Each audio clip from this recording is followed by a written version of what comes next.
is the Hot Zone. Engaging with the news in a whole new way, international war correspondent Chuck Holton brings insight into areas of crisis and lets you help those affected.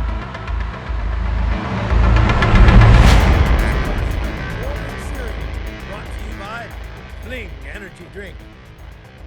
Inspired from the future. Hey folks, this is Chuck Holton, day 3 in Syria. Last night we drove kind of partway across the eastern portion of Syria, what they call Rojava, to a town called Tamr. And Tamr is the place where there was a lot of fighting 2 years ago when I was here. That we went and visited the hospital where we took a lot of the casualties from that conflict, and where Hasakeh was also taken after he was hit just a couple days after I left on November 3rd of 2019. The doctor that runs that hospital is still there. We got a chance to visit with him. That was kind of nice. It sounds like things are fairly quiet there at the moment, although he said that they're very concerned they may be attacked at any moment because the Turks are sort of amassing along the border and threatening to do violence inside northern Syria here to eradicate what they consider to be. On your left, you see what was an ISIS suicide vehicle that did not complete its mission. Oh, I'm gonna show you this. We're passing an ISIS suicide vehicle. Check this out. Can I get some steel off that later? Was an ISIS suicide vehicle.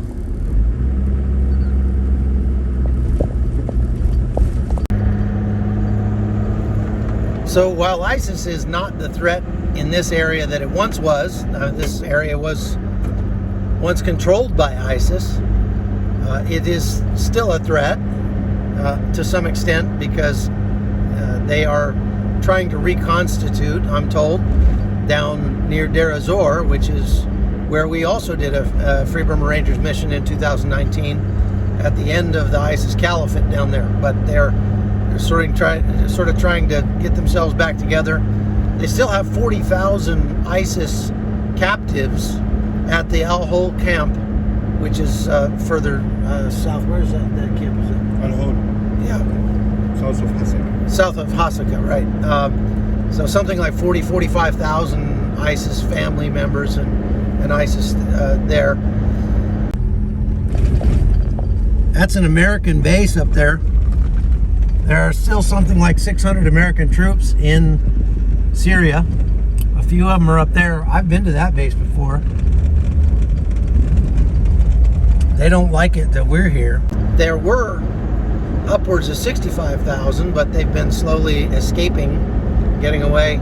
The Syrian defense forces out here don't have the manpower or the wherewithal really to long-term keep these people in confinement. They just don't have the ability to do that. And so there's the threat from Turkey, from the north. There's the ongoing threat from ISIS. Of course, this area is held by the Kurdish SDF. And if you get kind of to the west of the Euphrates River, Syria is held by the Syrian army, led by Bashar al-Assad, the president of Syria. But he doesn't have much sway out here, so it's still it's a powder keg, and conflict can break out at any time. There, this morning, when we came out of the place where we stayed last night, there was a drone overhead doing circles, and I think was probably pretty interested in us, considering we've got a big convoy of technical looking vehicles, although they're mostly marked as ambulances. What is the main agriculture crop that we're driving? So it's just it's kind of a dicey situation here right now. we're going to go this morning and do a kids program in Hasakeh. Green. What's your name? Tamr. Everybody clap for Muhammad. What color shirt is he wearing?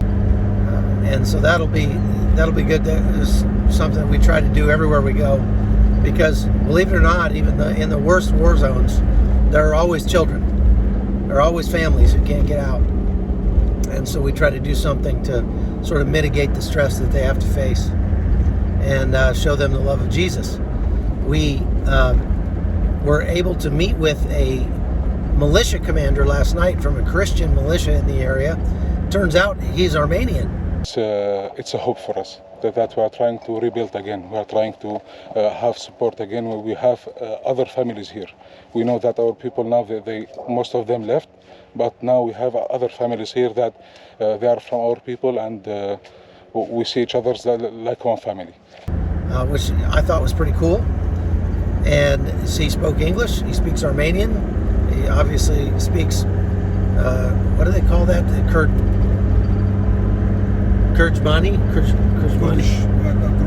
Kurmanji? The language that they speak out here is called Kurmanji, like Jumanji, the movie.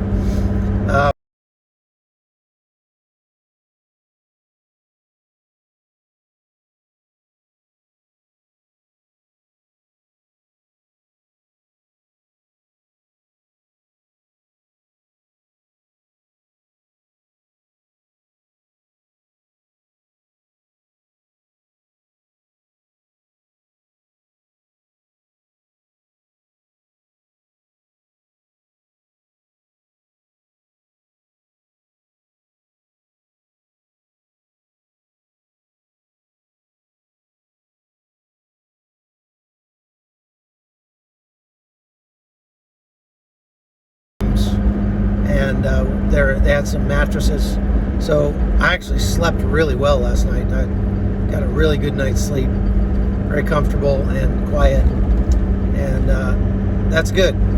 So we're all bright-eyed and bushy-tailed and heading off to Hasakeh. We're going to do some, like I said, kids programs, a couple of meetings, and some shopping, and then we're going to just kind of work our way up towards where the front lines would be and try to see what's happening up there.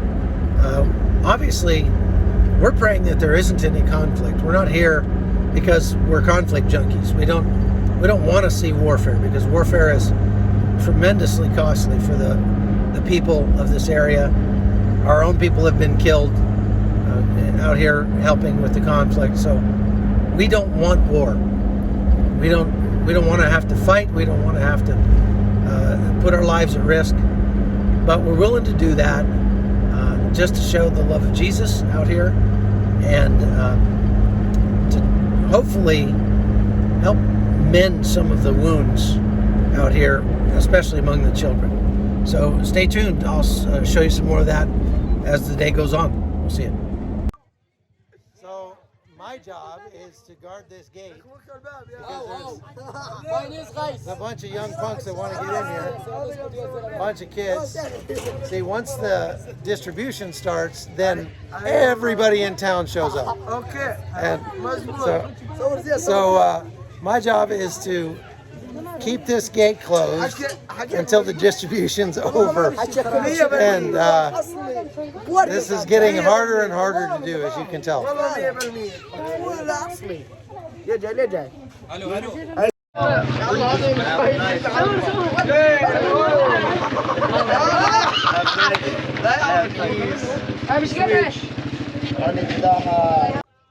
We just had dinner right up there behind me. And now there's 9 million people out here on the street because we're blocking the whole street with 11 vehicles. And we're going to go back to our base now and get ready for tomorrow's mission. So thanks for watching the Hot Zone.